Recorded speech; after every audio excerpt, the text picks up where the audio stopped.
uzowenzana amakhosi afikile uzowenzana amakhosi morning class Good morning sir. Ngisuse letinye incwadi embikwenu nikhiphe incwadi te-maths ma-exercise ne-textbook ye-maths. So namuhla ngifuna ukuni-advise ukuthi what are the things to look for when you write for an exam. But more than anything else, uma ubhali exam ngicela ufocus kuma-weakness akho nama-strength.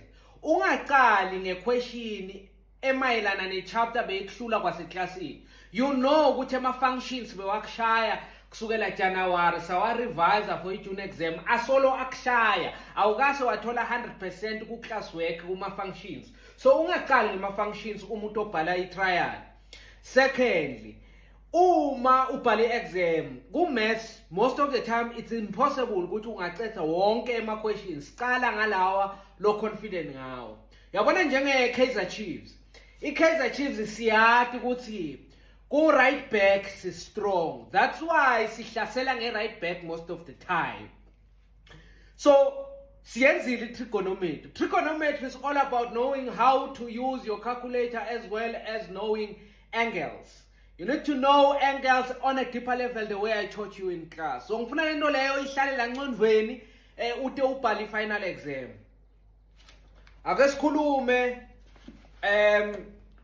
ne-financial maths. Labanyenti bashayile i-financial maths kule test lesibhalile kule viki leliphelile. I-financial maths akusho ukuthi mawati isingisi utoyithola right i-financial maths. Ungayifeyila kube ku-English uthola ku-100%. So the fact that you are getting good marks in English doesn't mean you're gonna get 100% in financial maths. So these are two different things. The fact that it's paragraphs are described by ukuthi bani uthenga imoto nge-interest lethile, bani uthenga indlu nge-interest lethile, akusho ukuthi uma understand that paragraph you will get 100%. Now let's talk about probabilities. Probabilities, it's all about calculating the chances. So calculating the chances, most of you are very strong, I must say. Beni understand the probability, and I'm hoping that you will get good marks. Nimunye. Yeah, ngifuna nimunye uma nibone probability ku exam paper. All right. Algebra. Solving for x. Remember that what we do as a first step, we open two brackets and we call that factorization. Come on, sing it with me. Lenvo lena i-mathematics iyafana ngendlela i-Kaizer Chiefs idlala ibhola ngakhona.